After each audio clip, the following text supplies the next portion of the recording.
Mi nombre es Alexina Enelo, soy estudiante de licenciatura en Administración y a continuación estaré desarrollando una exposición sobre la materia gestión de riesgo, en la cual estaré desarrollando los siguientes puntos que salen aquí. El primero es el portafolio de inversiones. Un portafolio de inversiones es una inversión constituida por un grupo de activos, la cual se va a denominar cartera, y la combinación de valores o activos reduce el riesgo producido por la inversión en un solo activo, y esto se da bajo el principio de la diversificación, que es a mayor cantidad de inversiones menor será el riesgo de pérdida. Las inversiones con buenos rendimientos tienden a cancelar las que tienen malos rendimientos. Algunos inversionistas relacionalmente mantienen una cartera de inversiones en vez de llegar a invertir todo en un solo activo.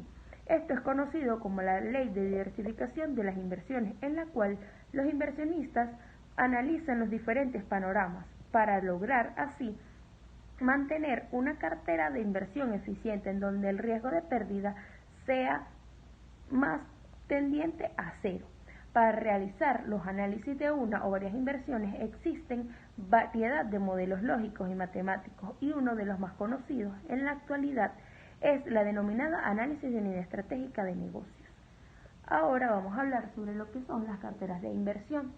Una cartera de inversión es aquella que se logra confeccionar al inversionista y éste le permite los márgenes de riesgo manejables y aceptables. La cartera de inversión diversificada es aquella que busca diversificar, valga la redundancia, el riesgo de cada activo o inversión de tal forma que el riesgo global de una cartera disminuye entre todas las inversiones de esta cartera y se puedan dividir o calificar de dos formas conocidas. Existen las carteras eficientes. Estas son una cartera que proporciona el más alto rendimiento específico debajo de la medida del mercado para un grupo de activos o un solo activo. Asimismo, de forma equivalente, una cartera eficiente proporciona el riesgo más bajo esperado y dado para el promedio o por encima del promedio del mercado para un activo o su grupo. Según el principio del balance de riesgo-rendimiento, los inversionistas quieren un riesgo alto de rendimiento y un riesgo bajo. Por lo tanto, prefieren invertir en carteras. Existen también las carteras de los dos activos, cómo se relacionan los riesgos y los rendimientos esperados de los activos individuales de una cartera. Asimismo, existen las carteras de inversiones de riesgo. Estas son todas las inversiones de una carta de negocios poseen su propia relación de riesgo y rendimiento de la inversión. Las destrezas y eficiencia del inversionista es el lograr una interacción entre el riesgo asumido y el rendimiento que va a ser esperado. Esta interacción se va a mantener y se logra en la medida que se hace más eficiente la cartera de inversión, o sea, se logra a la diversificación de las inversiones. Y también existe la cartera de inversiones sin riesgo, que esta se refiere a un activo con una desviación de estándar cero, es decir, uno sin incertidumbre acerca de los rendimientos del futuro, y el rendimiento obtenido siempre será igual al rendimiento que va a ser esperado. Para fines prácticos existen inversiones con una desviación estándar tan pequeña que pueden considerarse carentes de riesgo, como por ejemplo son los bonos de tesorería del gobierno de Estados Unidos, y son considerados a los inversionistas como activos sin riesgo, aunque tales inversiones no son literalmente sin riesgo.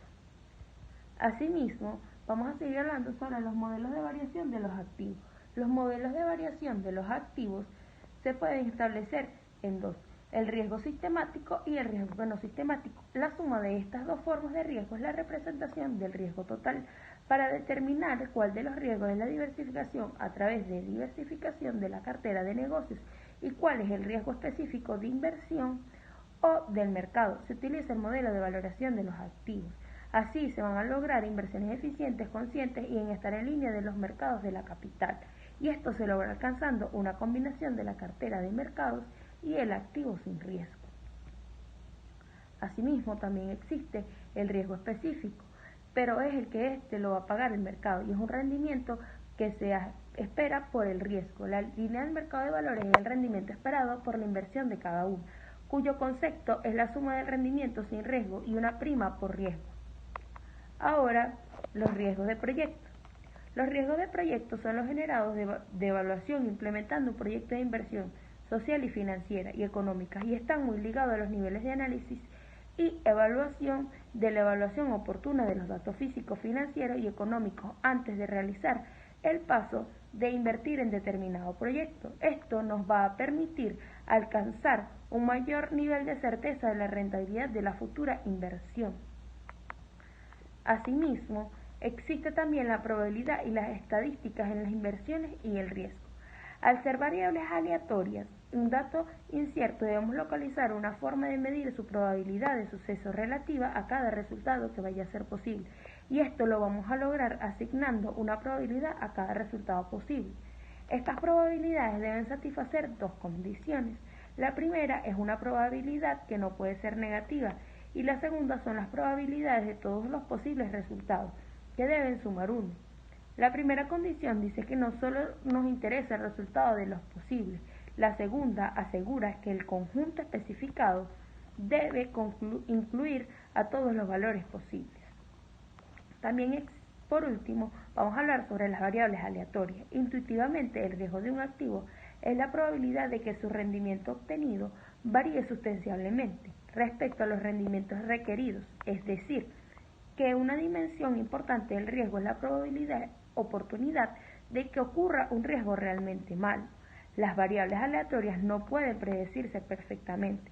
Por ejemplo, el monto de las ventas de la firma o de una organización para el primer año es una variable de aleatoriedad. Aunque podríamos tener unos montos para estas variables, estas pueden ir variando a medida que pase el tiempo.